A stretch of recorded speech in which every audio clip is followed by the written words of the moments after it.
Sinuspindi ng Italian Foreign Ministry ang Italian Ambassador to Turkmenistan na nagbabakasyon sa Pilipinas matapos siyang maaresto dahil sa umano'y pangmumolestya sa 3 menor de edad sa isang resort sa Laguna. May news to go si Emil Sumangil, exclusive. Kita sa videong ito kung paano pumasok kasama ng 3 menor de edad na Pilipina sa isang resort sa Laguna, si Italian Ambassador to Turkmenistan, Daniel Bosio.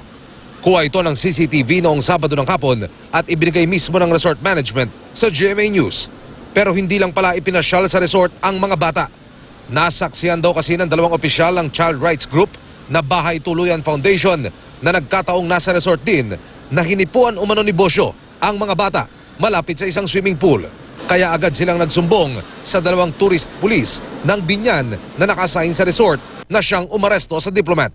Na-alarm sila, got alarm dahil doon sa touching and caressing na ginagawa ng foreigner doon sa 3 minor.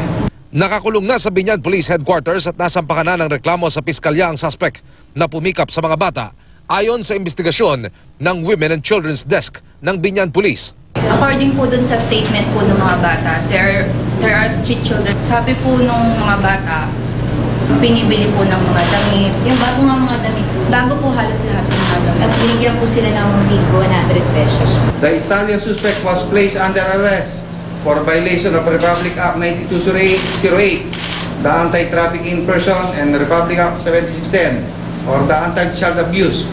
Nasa pangangalaga na ng DSWD ang mga menor de edad habang inaalam naman kung alam ba ng kanilang mga magulang ang ginawang pag-pick up ng dayuhan sa mga biktima. Pag yung magulang ng mga bata ay nalalaman itong gawain na ito at pinahintulutan nila yung anak nila na sasama sa ganitong aktibidades ng foreigner, ay may pananagutan sila sa batas. Wala pa namang natatanggap ang Foreign Affairs Department na anumang ulat kaugnay nito mula sa Italian Embassy na wala ring opisyal na pakayag. Pero ayon sa aming source sa DFA, hindi magagamit ni Bosio ang immunity para sa mga diplomat na ayon daw sa Vienna Convention ay magagamit lang sa lugar kung saan nakadestino ang isang diplomat.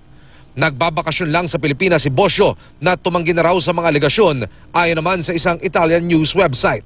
Matagal ng problema ang child trafficking sa bansa na noong nakarang taon ay bumiktima sa mahigit 500 babae at lalaking menor de edad ayon sa DSWD. Emil Sumangil, GMA News.